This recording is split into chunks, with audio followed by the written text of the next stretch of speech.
Coming to you somewhat live from Chicago, the Guild Literary Complex presents Exhibit B number 10.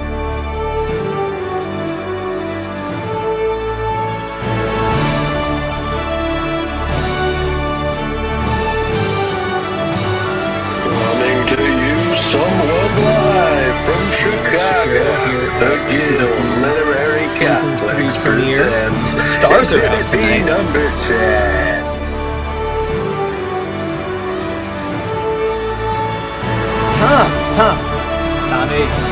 Tom, quick question. Tom. Coming to you somewhat live from Chicago, the Guild Stars. Literary Season Complex 3 premiere. presents The stars are out Exhibit B tonight. number You're 10. excellent. Beth, Denzel. Love the tour. Denzel.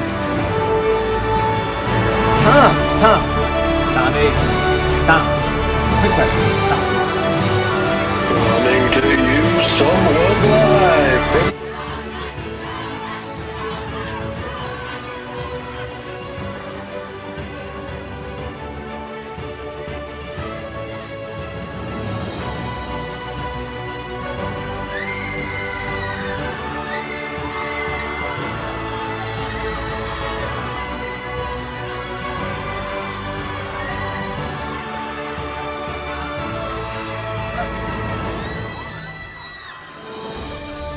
Mr. Freeman, big fan.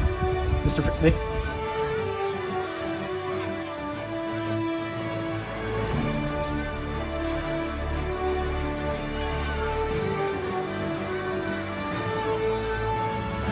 A special thanks to our sponsors Chili Dilly, popcorn in a bag, and water. Drink water when you're thirsty.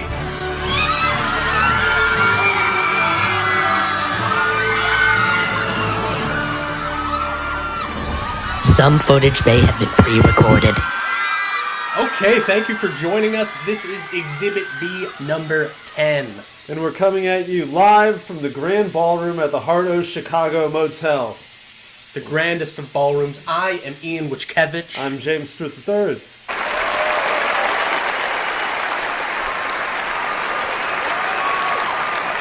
We'd like to thank our special partners in this venture. The Guild Complex presents part of the Guild Complex presents Exhibit B, the Guild Complex. Yeah, and since 1989, the Guild Complex has served Chicago through innovative programming. They view literature as a vehicle of connectivity and aim to merge seemingly disparate groups across Chicago's 50 wards. Thank you again to the Guild Complex. We'll be dropping links to them in the chat.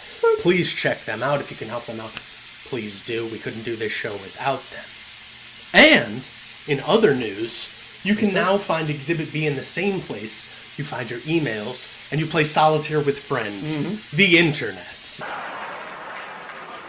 The internet at www.exhibitb312.com. Yes, please check us out. It's a wonderful site. Many There's a lot of work into it. Author You can find- bios Oh, and yes. author faces. All of our former presenters are on there. You can follow that to all of their wonderful work they're doing now. Please check it out. Last thing, before we get into the show proper, I'd like to acknowledge the fact that we're on stolen land, the result of acts of genocide perpetrated by the government of the United States of America and white settlers. I acknowledge the complexity of myself, a black man, doing a land acknowledgement statement, but I do it as an act of solidarity between this nation's most oppressed peoples. The land was, is, and forever will be that of the Potawatomi, the Kickapoo, the Peoria, Miami, and the Sioux. I use past, present, and future tense because Native people are still here, thriving and surviving. Indigenous people are leading voices in the struggle against white supremacy, environmental justice, and police brutality. To find more info about the land that you're currently on, we're going to drop some websites here. Okay, so let's get started, and tonight we're going to have artists from all over this great land. We're going to have Los Angeles. We're going to have Los Angeles. We're going to have Memphis. We're going to have Pennsylvania. But first up tonight is going to be Cody Lee. Cody Lee is the author of The Everys. His work has been featured in the Rumpus, Hobart, 3 AM Magazine and elsewhere, all sorts of places. He's the daily editor of the Chicago Review of Books and lives in Los Angeles currently with his wife.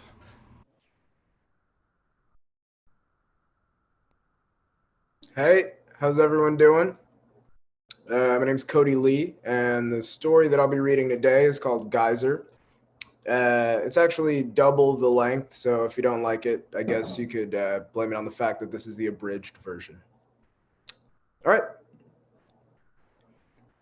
Last month in Chicago, what started as a minor altercation on Michigan Avenue turned into an all-out race riot. However, at some point during the mayhem, the city's lower class decided they didn't care too much about skin color, only money. So, the proletariat focused all their attention on the upper class, and when the smoke cleared, the 1% had become the 99% and vice versa. I was sent to the Windy City by my editor who said I looked upper class enough to make him feel comfortable. What he meant was I was black. I wanted to be offended, but I was too busy dancing on the moon. You see, I'd spent the last 4 years working at the Love Post in Philadelphia, covering pee-wee football, missing pets, and family barbecues. So, when asked to cover a revolution, a real revolution, there was no way I could turn it down. The only contact I'd have would be our janitor's cousin, a Mr. Nathan Cromwell. Apparently, he lived with his wife, Lil, and their 2-year-old daughter, Diamond. When I arrived at Midway Airport, I was surprised by how wildly crowded it was, specifically with black and brown faces. It turned out that, like me, many of them were in need of a taxi to a neighborhood called Gold Coast. 30 minutes later, I was in a cab driving down Cicero Avenue.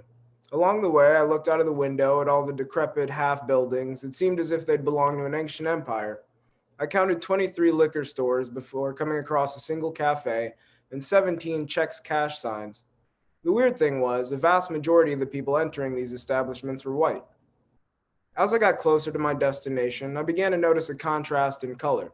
Where a moment ago, drab, boarded-up storefronts complemented the grass, easily mistaken for sand, were now massive, all-glass Whole Foods that inside resembled pinball machines.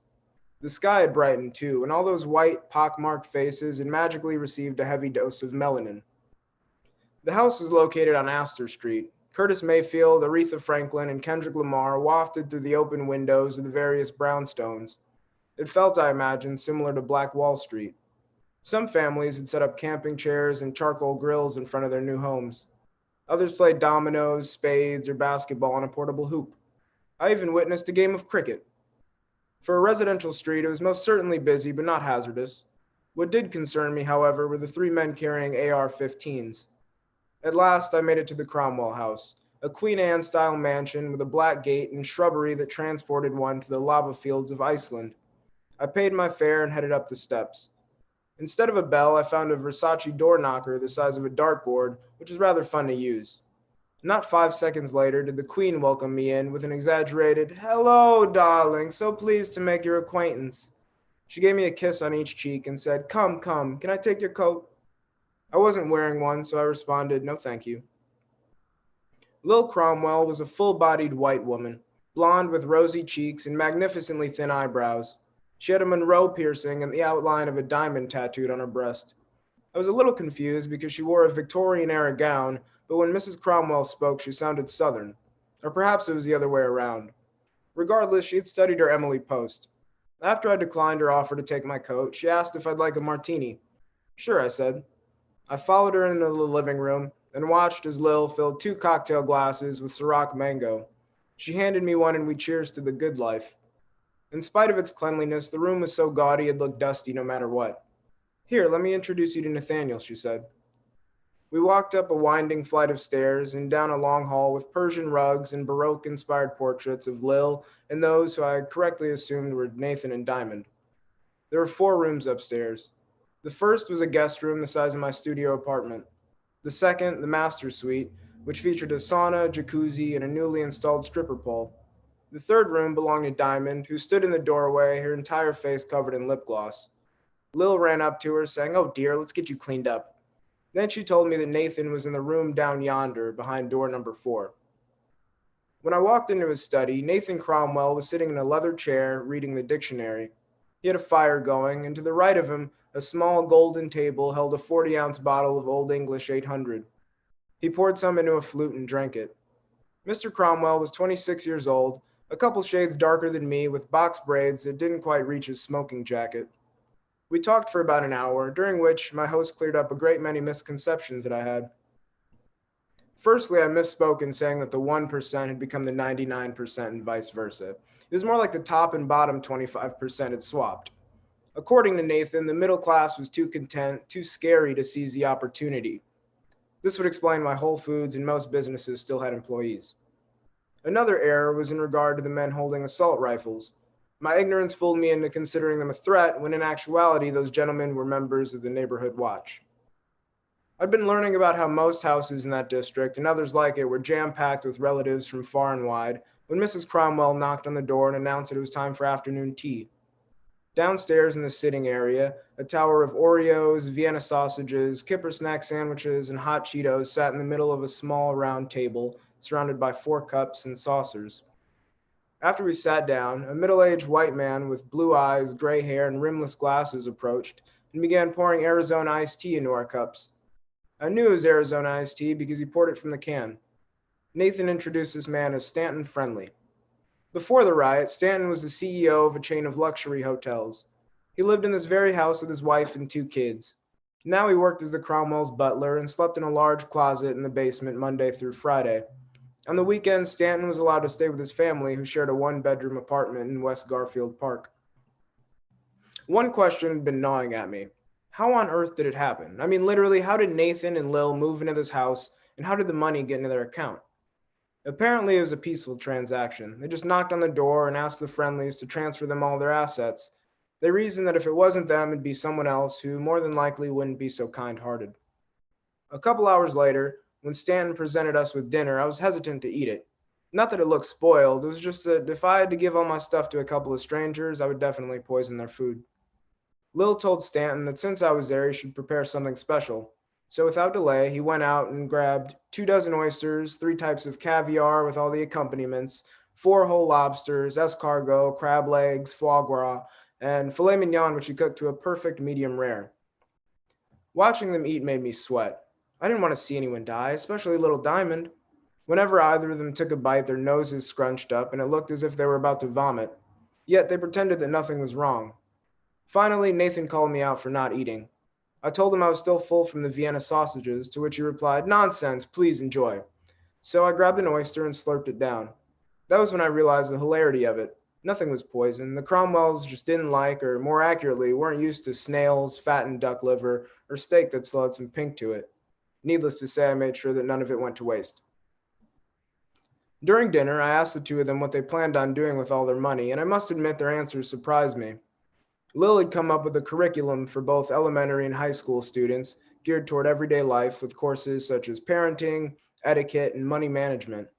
Supposedly, Lil drafted this whole program while she was still in high school, but knew that no one would ever take her seriously. She has a meeting with CPS Superintendent Baby Boy next week and is feeling hopeful. Nathan's plan sounded cliche at first. In fact, after no plan, it would have been my second guess. He intended to start a record label. However, the logic behind it was quite brilliant.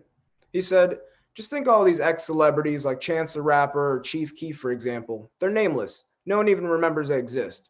But they have the proven ability to make money, so I'm going to track them down, pay for whatever studio time they need, and give them a chance, no pun intended, to have their voices heard again. He used the term passive income 4 times during the full explanation. Nathan also reasoned that true art came from struggle, and no one knew struggle like those that had nothing, gained a bit, then lost it again. When dinner was over, Nathan suggested we smoke a cigar in his home studio. He wanted to show me the song he'd been working on. Lil told us that she would put Diamond to bed and join us momentarily. The studio was in the basement next to Stanton's room. It was compact, but had brand new equipment and a comfortable couch that I took a seat on while Nathan played the beat and grabbed 2 cigars out of his humidor. It took me until actually smoking the thing to realize that this wasn't tobacco. He went into the booth and I could hear him inhaling through the speakers. He sounded like a real rapper, but then he started rapping and it dawned on me that Mr. Cromwell didn't have a real bone in his body. I knew it from the moment I saw him, and the missus, well, she couldn't decide whether she wanted to be British royalty or a Southern belle. It was embarrassing, honestly, and all of Chicago was doing it. Those civilized, whole food shoppers were nothing but liars, murderers, and thieves. Lil wasn't going to change any citywide curriculum. She considered Ciroc mango poured into a martini glass a martini. And there was no way Nathan could run a business. At one point, when we were in his study, it took him 5 minutes to think of the word perturbed. Immediately, I became super paranoid. Why would I believe that their interaction with Stanton's family was peaceful? They probably killed them. I wanted a good story, but I wasn't willing to die over it. So I decided it was time to leave. But of course, that was when Lil came in and shut the door behind her. She grabbed a cigar and sat on the couch. I wondered if she could feel me trembling. He's pretty good, right? Her accent was gone. I mean, I think he'll make a better executive, but he likes coming down here, so I let him have his fun. Until this point, I hadn't listened to the lyrics. He rapped in a basic millennial mumble, and I couldn't understand everything he said, but what I did catch went something like this. Should've been boiling for a minute, yeah. Nobody took niggas serious, yeah. They ain't think we'd do it, ayy. Then we fucked around and we did it, bitch. After a few minutes, I said that I had to use the washroom. I got up, walked out of the studio, headed upstairs, and left without so much as a text goodbye. It's been 2 weeks since I went to Chicago. A lot has happened since then. Lil did have that meeting with Superintendent Baby Boy, and I'm excited to say that the new curriculum is a go. Starting next year, students will learn how to file their taxes, when to stop having children, and of course, the proper way to shake someone's hand. It'll be introduced to the elite schools first, then make its way south and west before time leaves those kids behind again. Nathan stumbled upon G. Herbo at a car dealership. He went there to buy an Escalade for Diamond and spotted Mr. Herbo working as a porter. Nathan told him all about his idea and how he'd love to have him over for tea.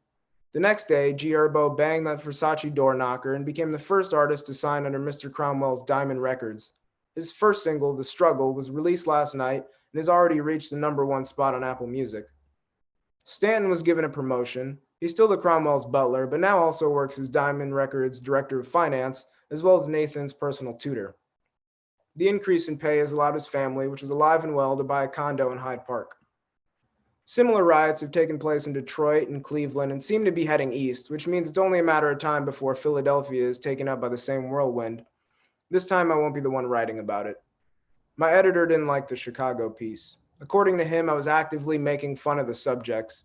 I told him that I wasn't, that I'd simply recorded the facts. And if you paid attention to what I was saying, actually, I said, you'd see how radically inspirational. He cut me off. Look, I don't care if you want to make fun of these people, all right? I'm right there with you. But our readers aren't so understanding. They bruise easy. You can't publish this, man. Come on. The part that irks me most is that this editor of mine is a smart man. His choice to pass on the article had nothing to do with our readers. He knew showing a young, business-savvy black man, eager to learn, and a woman who didn't resemble Miss America, dead set on rearranging the educational system that taught him everything he knew, would disrupt the calm, familiar flow of not only his life, but all the white, base model men of the future. So I quit. But that's not why I won't be writing about the revolution. I won't be writing about it because my studio is shrinking, or I'm growing, and if things continue at the rate that they're going, I'll burst before it shows. Thanks.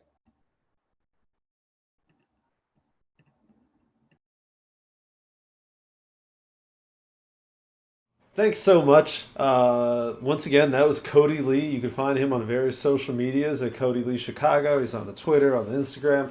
I think that's his website as well, CodyLeeChicago.com. Yeah, we'll drop it in the chat just to make sure. Because I'm not too sure.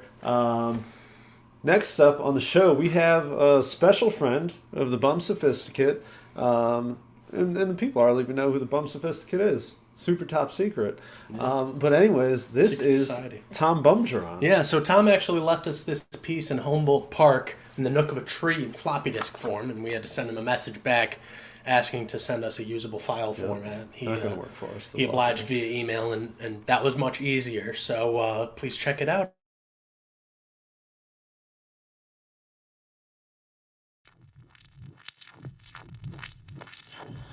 Athletic bumble tree. The stick. You found in my mouth is upside down and strawberries up from behind my nose. My code red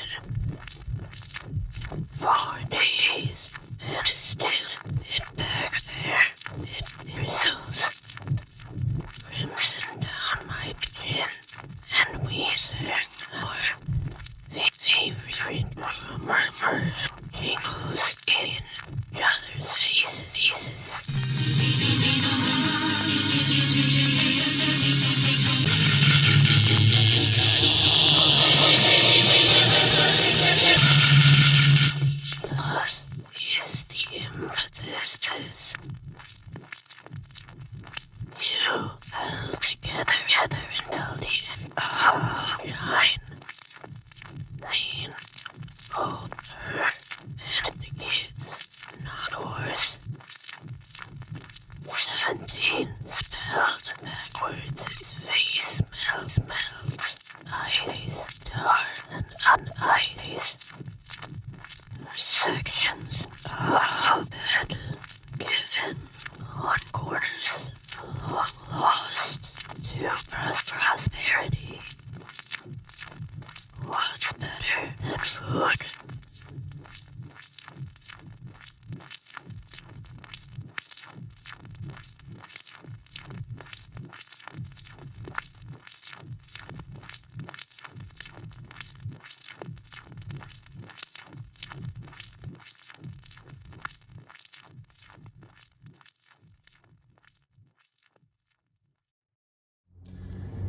Hey all, I am still out here. Everybody has went inside. Jim and Ian are not answering their phones. And there is a dark entity in the end of the alley. And it seems to want me to come towards it. If they don't pick up in about a half hour, I might. Anyway, here's Monica Prince.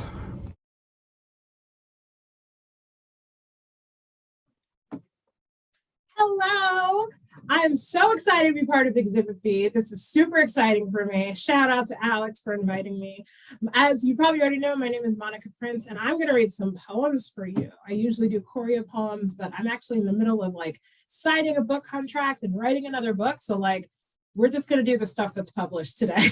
So I'm going to go through each of my 3 fabulous books, which I hope you will grab wherever you are. So we're going to start with my first published book. It's a chapbook called Letters from the Other Woman by Grey Wolf Press. This came out in 2018. And the piece I'm going to read for you is called I Choose You. And it's after a Casey Rocheteau poem. So shout out to Casey Rocheteau, who wrote this poem called Loving You is Complicated. And so shout out to them wherever they are. Appreciate you. Okay, here we go. I choose you. Because when you touch my hair, it is both out of the habit of touching white women and love. Because I never tell you no.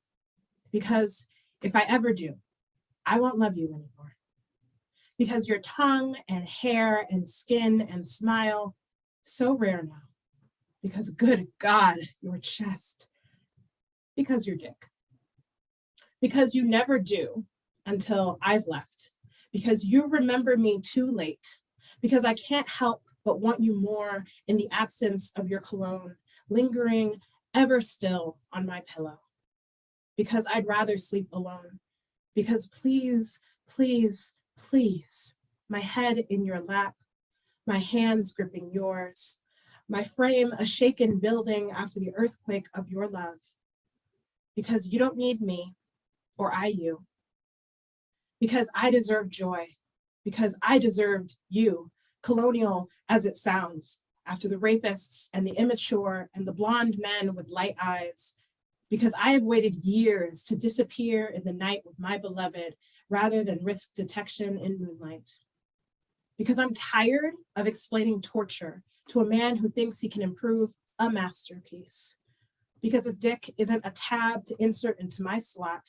Because my distance is my problem, and what are you supposed to do about it? Because you take your coffee black, and your favorite color is black, and you expect me to be black for the people.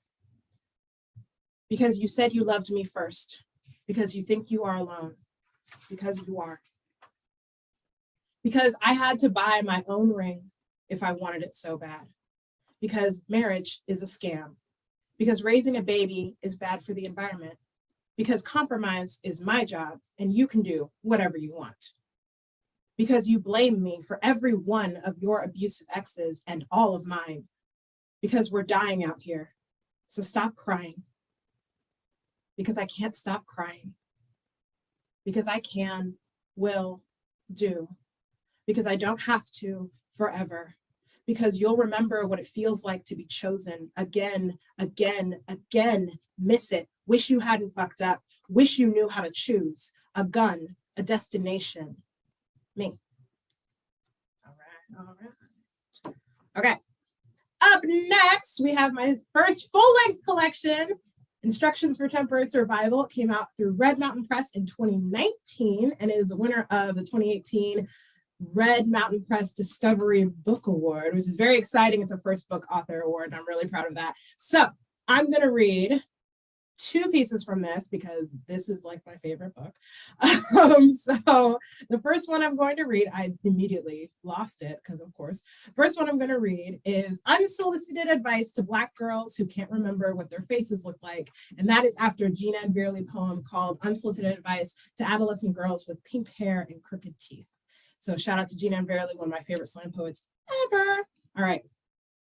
When the hairstylist refuses to shave your head, do it yourself.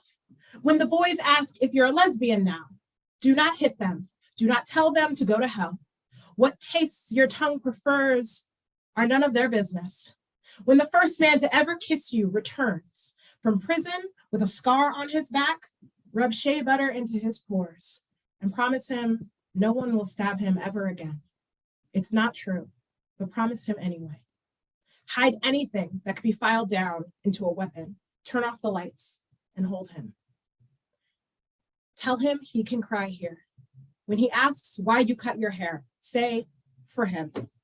When the clerk at the shoe store asks why you cut your hair, say for your stepmother with breast cancer. When your best friend says, you look like a cancer patient, do not cry. Do not tell her about the knot growing under your heart, the one that keeps you from breathing normally, that inspires insomnia, that encourages you to jump from skyscrapers or swallow bleach in the bathtub. When the hairstylist refuses to shave your head, do it yourself. Listen to rap music loud. Yes, even the dumb kind, even the kind that sets our whole generation back, the kind that professes your disloyalty and calls you a bitch. Learn to decode the phrases. Tell your next lover you are not their mother.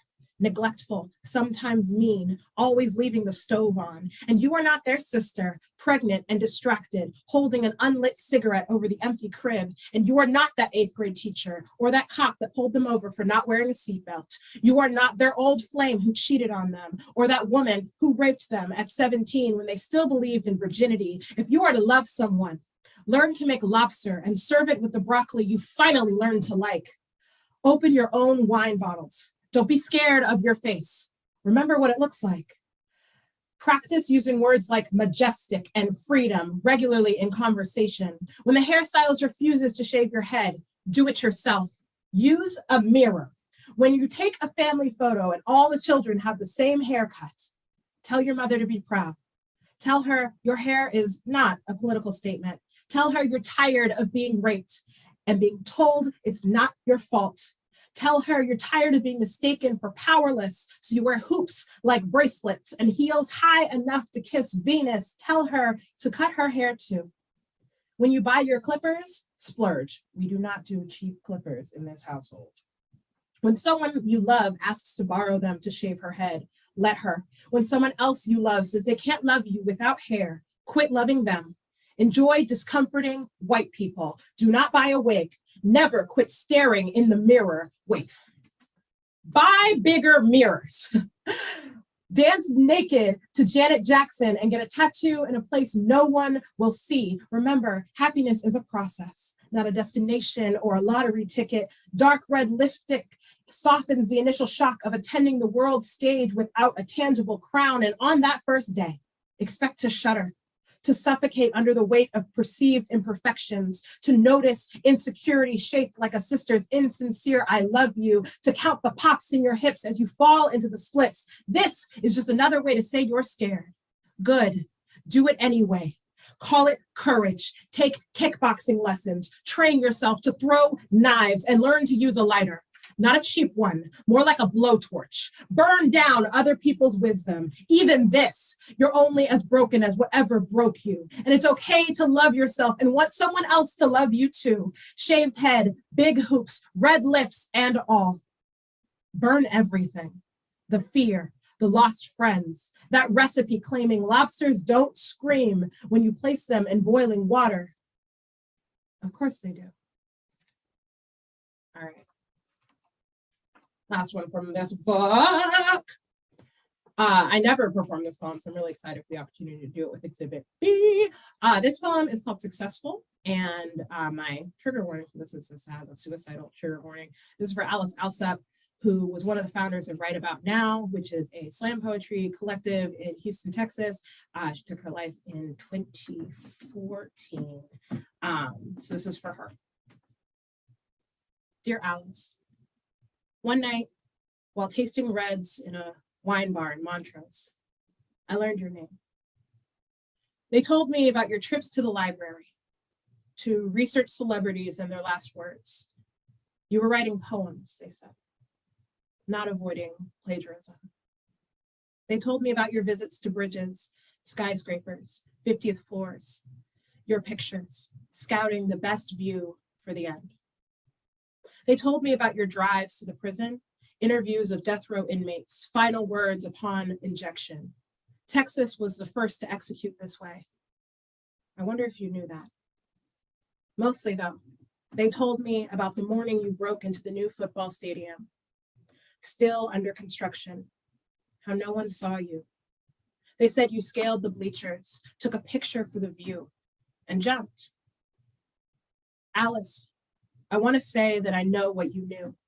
I want to say I get it, what it feels like to stand on a library's rooftop and memorize the horizon, how to calculate enough pills to stop a heartbeat, to briefly entertain this rush hour scenario, accelerate headlong into the median, no seatbelt. I want to say I know how it feels to wake up alone, having passed out in the kitchen, what loneliness does between blood cells, the itch of dysphoria and lethargy, how you couldn't get it out of your skin from between your toes, how it felt when you kissed the ground. But here's the truth, Alice. Elegies always felt romantic to me, like missing someone through language turns tragedy into beauty, but there's no romance in suicide, only seduction, envy, regret. This grief is borrowed. Only after you died, I asked how you lived. On the edge of where I first heard Alice, you built a slam poetry collective. Every Wednesday, poets spit into a mic engraved with your name. They miss you. They told me about the way your poems danced across Avant Garden's open air back patio, that your loss made them ask how they could have saved you. We both know you were unsalvageable. Maybe that's cruel. When artists suffer, their skin doesn't fluoresce. A sign on their back doesn't flash, save me, save me, save me. Every time a poet commits suicide, another goes to therapy, enters an ER with one arm and fingers squeezing blood, tells a friend where the rope is hidden. I used to believe art is supposed to hurt, that internal bleeding is just a symptom of artistic temperature.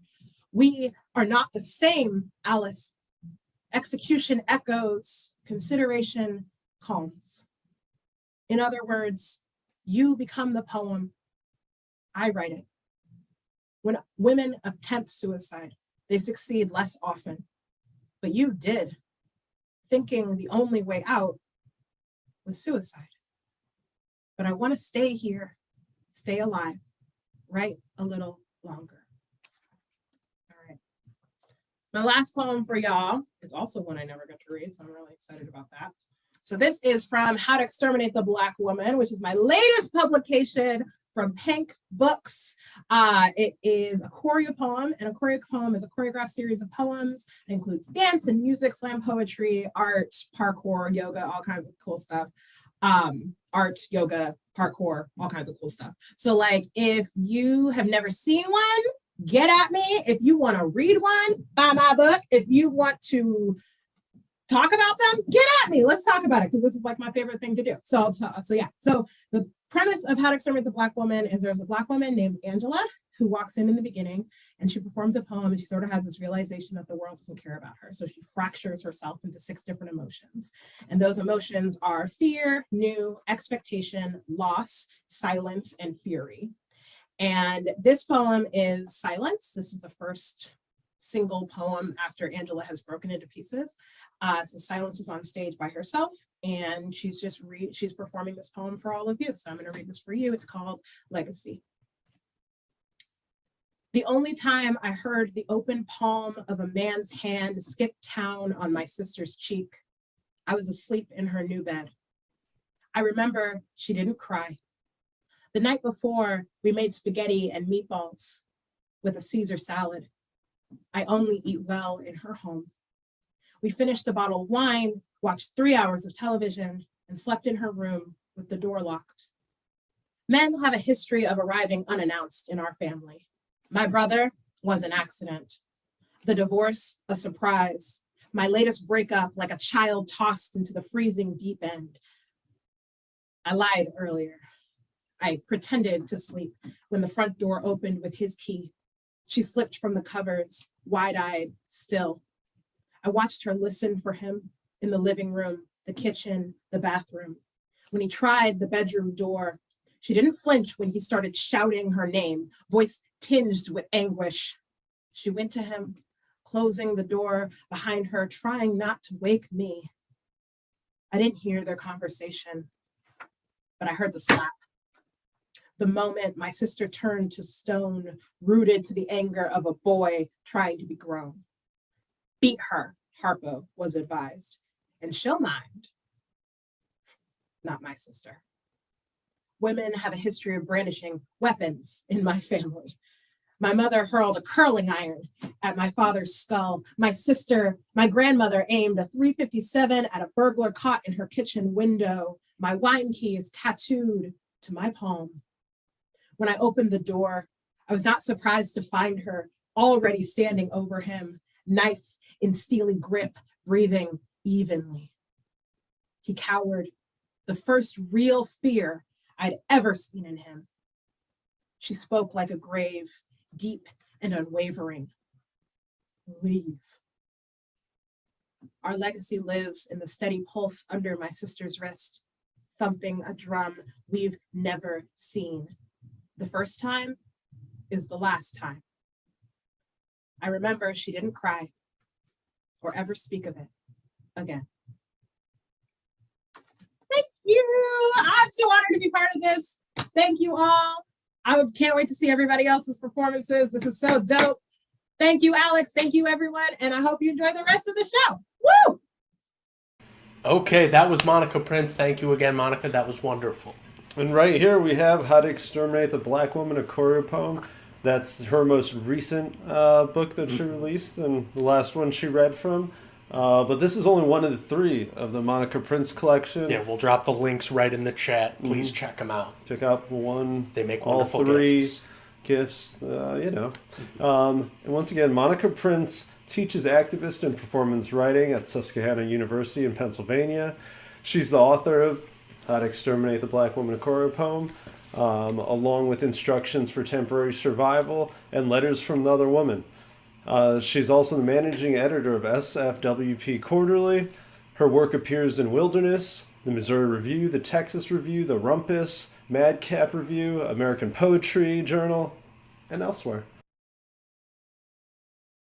Our next performer, also very close to the show, went to the School of the Art Institute Chicago with the whole Exhibit B team. Happy to call him a friend. And also, artist Jose Nateras. Yeah, Jose, currently in LA, originally from Chicago. As Jim said, MFAW graduate at SAIC. Also went to Loyola, Chicago. Great school, awesome, go Ramblers.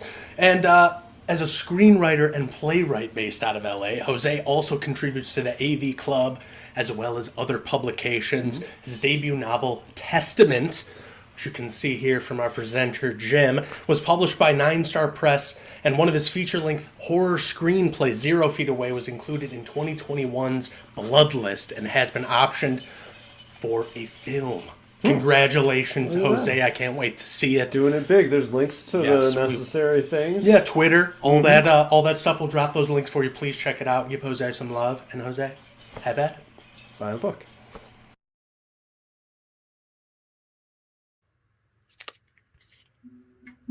He smiled and turned the key in the ignition with a click.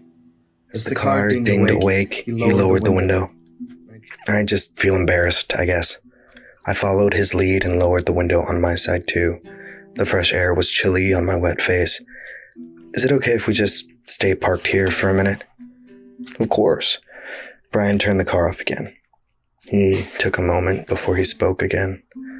And you don't need to be embarrassed. Adjusting in his seat, he turned to face me, his legs folded under him in the driver's seat with his back to the window. Casually, he dropped the keys in the cup holder before leaning back. Alas, mon frere, being embarrassed is my lot in life. Whatever tears remained on my face were drying rapidly. I laughed at myself. It definitely seemed as though my life was one long train of awkwardness and embarrassments, but that wasn't necessarily a bad thing. The memory of Rod's mouth on mine leapt to the top of my mind. Shit, I didn't get a chance to tell you. Tell me what? Brian looked at me expectantly. He was starting to smile in a curious way that made me feel flushed and stupid. Dude, are you blushing? Did I ever mention Rod? Rod? The chef dude from work? Yeah, man. He kissed me today, at work. No fucking way! Was he the one that attacked you? Instantly aggressive, defensive even, Brian sat up straight behind the steering wheel. That's so fucked up. No, this was after all of that. Had it really been that morning? It hadn't even been a full day yet. But fuck, it seemed like a week had passed. More. In the distance, a guy was running through the park. Despite the chill of the afternoon, he ran shirtless, wearing shorts that revealed his thighs, thick and muscular. He was pale. He was still far away. In the distance, his white skin reflected the daylight diffused by the gray sky above. Damn, dude. I could practically hear the gears turning in Brian's head as he processed the information. A smirk snuck across his face. How was it? From over the green lawn of the park, the athletic jogger moved down the running path. He didn't have to be close for me to be able to tell he was fit. A shock of blonde hair was blown back by the wind. He looked like a man made of marble. It was pretty hot, if I'm being honest. I'll bet. The dude's name is literally a synonym for cock. Laughing, I looked over at my friend. Dude, vulgarity. Brian started laughing too. Both of us lost it. I struggled for breath. My body heaved with laughter in a way it hadn't done in ages, and once more tears squeezed out of my eyes. We're just talking about guys, it's okay. Oh, is it? Sure, you're allowed to be vulgar if you're talking about men. Brian was catching his breath. With a finger, he wiped a laugh tear from the corner of his eye. If you say so. Nearer than before, the jogger had stopped. That's how karma works. For all the objectifying straight men do to women, it's only fair for us guys to objectify them back a little bit. You know they'd do the same. It's one of the perks of being into guys. I'm not so sure. I mean, that's just like the rules of feminism. Enough with the Mean Girls quotes. What? It's been playing on cable all week. I laughed and looked at the expanse of the park. The jogger wasn't close enough for me to make out his face exactly, but I could see his head turn toward the car.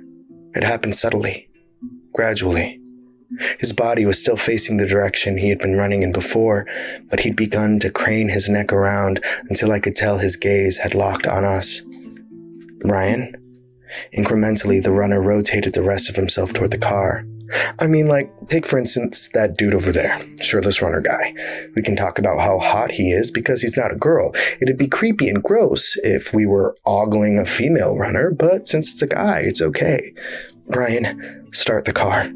Lighten up, I'm only kidding. Kind of. He looked at me with concern. What's wrong? In my chest, my heart seemed to beat in slow motion. The jogger had started moving toward us. Brian followed my gaze. What's that guy doing? The jogger broke into a full-on sprint. Brian, start the car. Next to me, Brian shoved his hands into the tight space of the cup holder, scrambling for the keys. Brian? The man was approaching rapidly. As he got closer, I could see his face more clearly.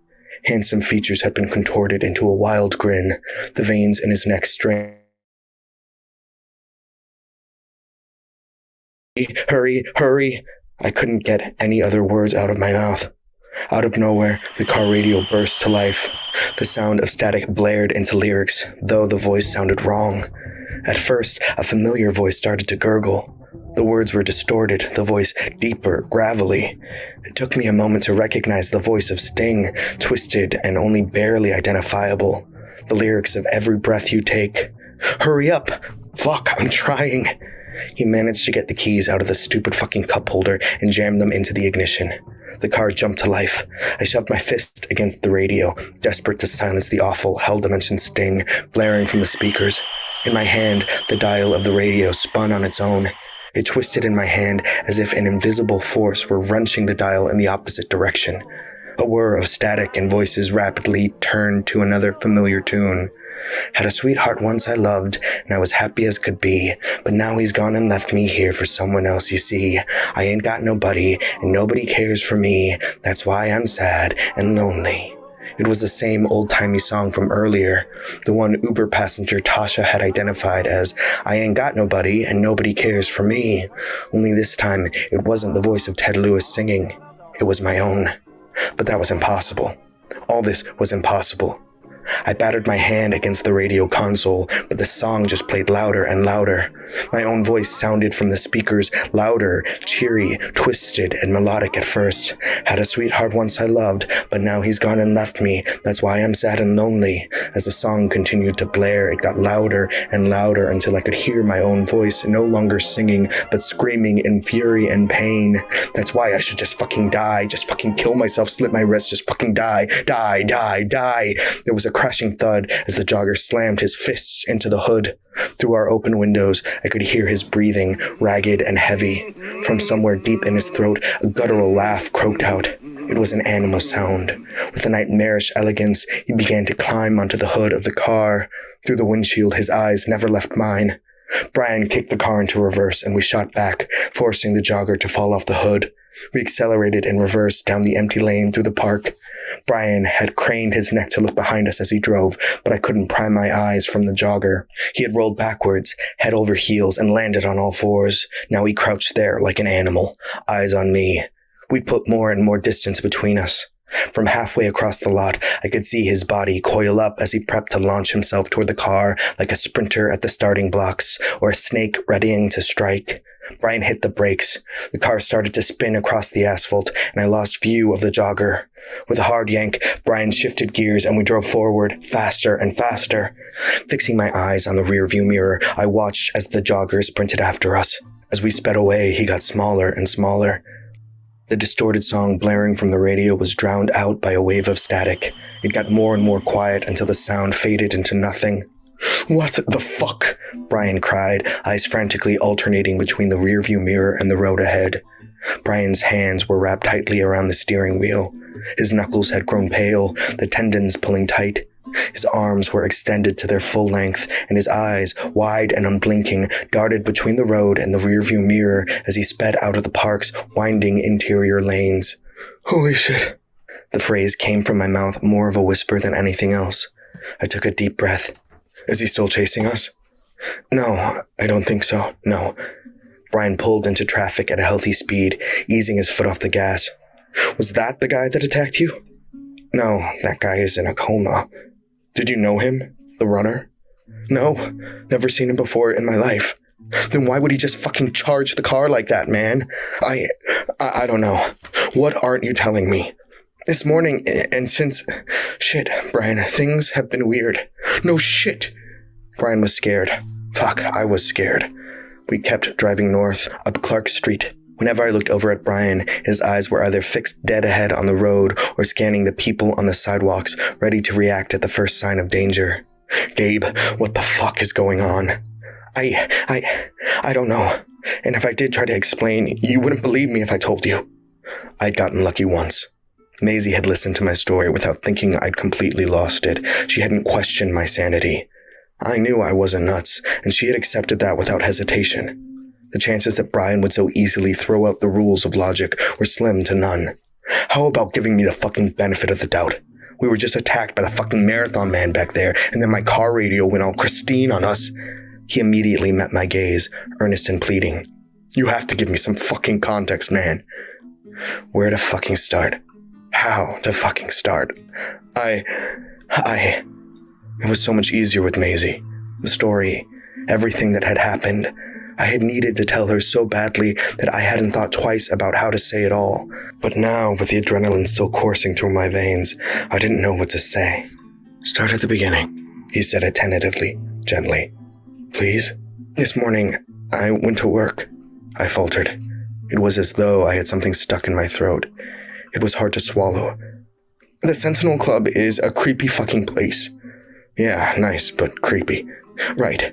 I had heard stories from people, thought I'd seen things, heard things, felt things. Brian's words rang in my head. Nice, but creepy. So many things can be nice and creepy, pretty and deadly, alluring and destructive, all at the same time. I hadn't been back since before. Yeah. Well, I don't know. I just went about opening like I normally do. And, Gabe, what happened? We opened for breakfast service and this guy came in. He lost it. Snapped. I don't know. He attacked me, but it wasn't just that. The things he did, it wasn't possible. You know the tables we have in the Rosebriar room? The big-ass wooden ones? Yeah, he lifted it over his head like it was nothing. He threw it so hard it fucking crashed out the window and landed on Michigan Avenue. How? I don't know. But it wasn't just that. It was his voice, the way he moved, the way his body twisted. I can't even describe it. I think I get the picture. And ever since, weird shit has been happening all day. I've gotten strange phone calls. Stuff has been moving around on its own. Then that guy. It was all so much. I sunk down into the passenger seat. Breathing became harder. I turned my face toward the open window and inhaled a gust of cold November air. This is all so crazy. I know, but you have to believe me. I'm not insane. I'm not crazy. I'm not making this up. I believe you. Fuck. With one hand, he pointed through the windshield at 2 deep, fist-sized dents in the hood of his car. How could I not believe you? Brian continued to drive. I looked over at him, grateful. But what does it all mean? I don't know. The car moved north through the city.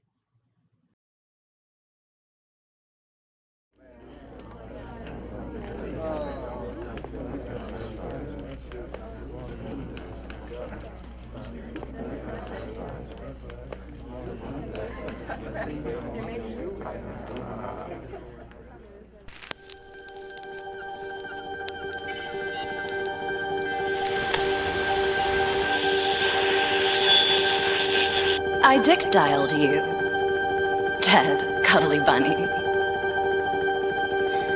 and stumbled upon the scene of an emotional murder. I became an accessory after the fact. You accessorized me with the personal ornaments of your victims. I couldn't resist the indoctrination into my own moral prison.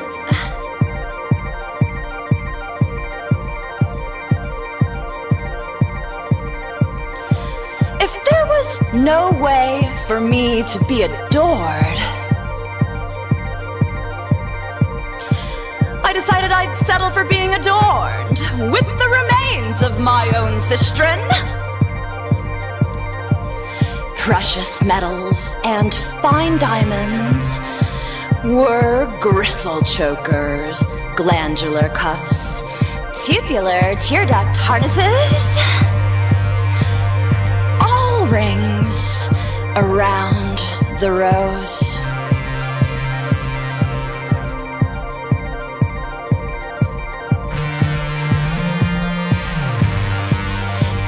No way for me to be regarded as a complete human being.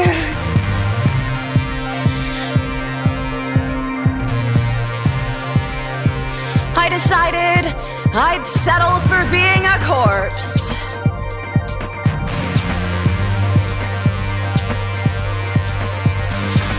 So accustomed to settling for less, I settled for death.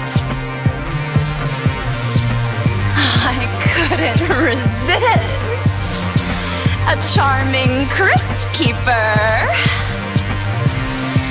with encyclopedic carnal knowledge.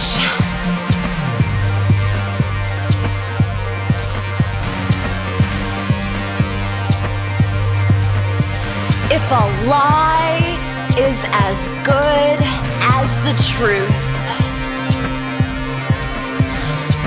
I decided I'd settle for believing it.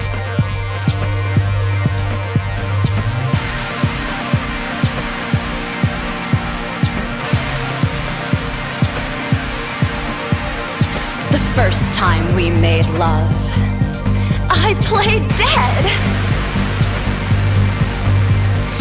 This was before you killed me. I knew you were going to kill me. That's how you knew I was a keeper. Fit for the mass grave you've made of all creation. We split the bill on the first date. That's how I knew you were a creeper. That's when I started my mad dash to the wake. You undertook my breath away. I gave such good dead.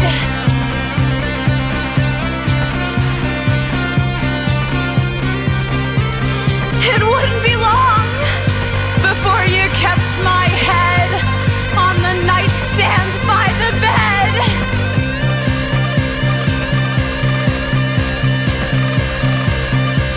The pain was perfectly foreseen.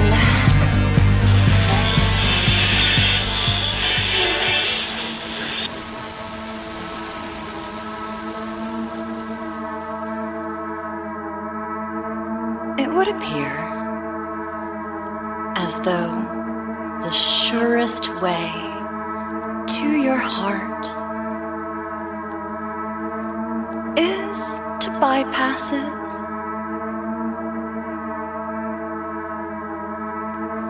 To go right for it.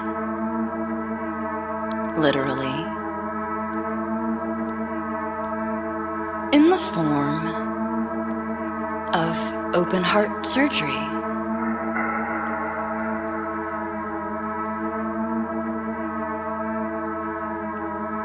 But I'm no doctor.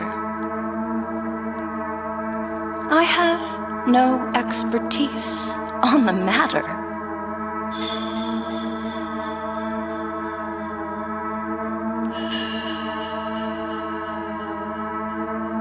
I was planning on going intuitionally.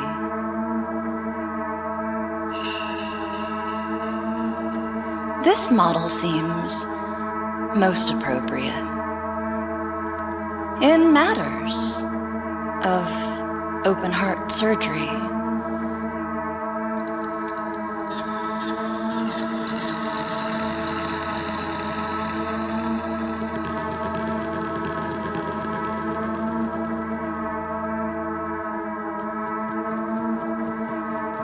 I hope the probability of a botch job is okay with you.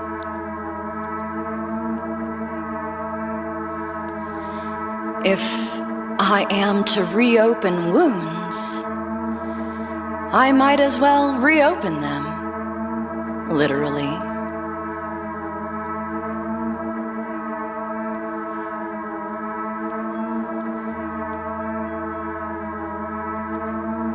I'll give you the botch job of a lifetime.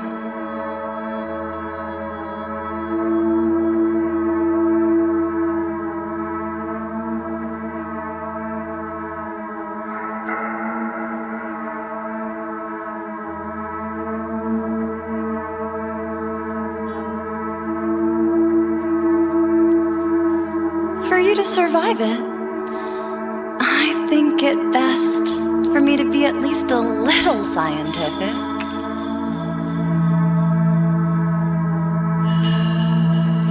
Would you like general anesthesia?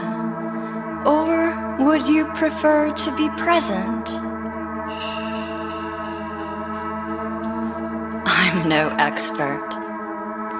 But I can assure you, the experience is not pleasant.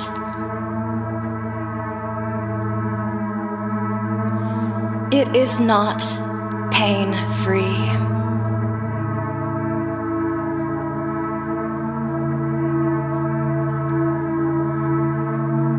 If you're present,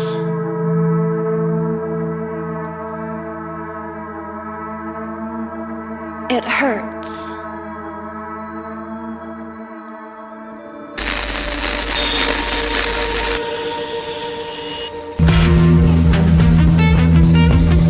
Despite antibiotics and pesticides and homicide attempts, I survived you.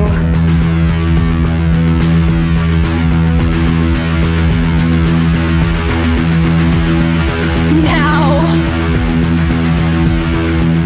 I have to kill you. I won't feel bad about it. I won't stop with just you.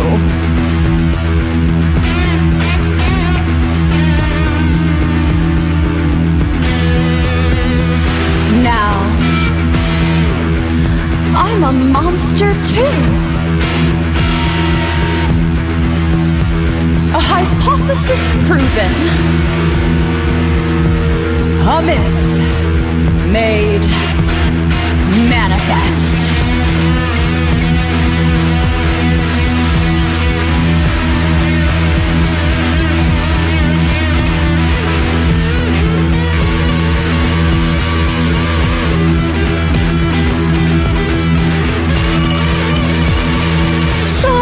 Many men to turn to stone. So little time in the day.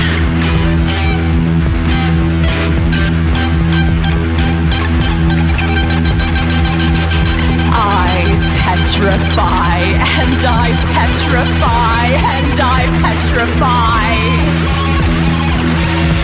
And you crumble, and you crumble, and you crumble.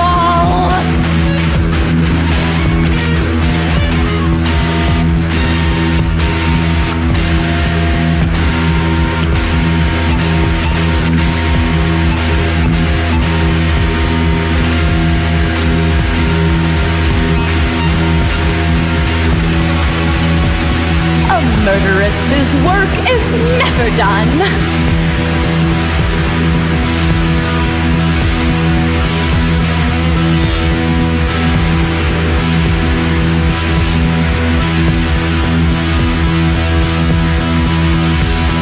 Do you know how much work goes into a kill? These men, they just bleed everywhere. And then I have to clean it.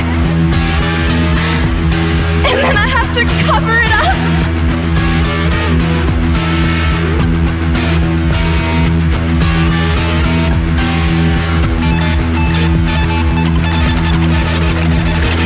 Do you know how much work goes into dumping a body?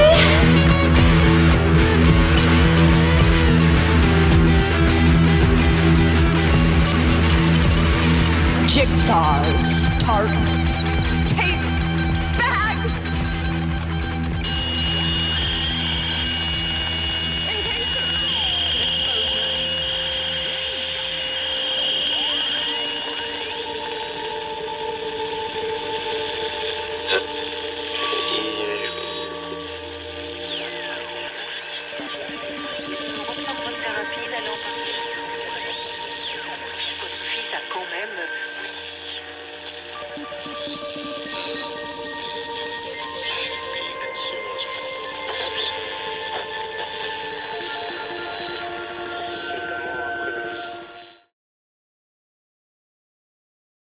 All right, that was Kim Vodicka. Thank you so much to Kim for being part of the show. You just heard Kim reading from the book Dear Ted, which is forthcoming from Really Serious Lit. You can pre-order that book from their website. We're going to drop a link right down in the chat. The book actually also comes with an EP that has beats, it has spoken word stuff from Kim. Just check it out, pre-order that book. It's amazing. We'll drop that link for you. Kim Vodicka is the spokesbitch of Degeneration, the author of 4 full-length poetry collections, most recently The Elvis Machine from Clash Books 2020. She is the 2-time Pushcart nominee and recipient of artist grants from PEN America, Poets and Writers, the Foundation for Contemporary Arts, and the Authors League Fund. Originally from South Louisiana, she lives in Memphis, Tennessee with her beloved cat Lulu. Cruiser at KimVodicka.com.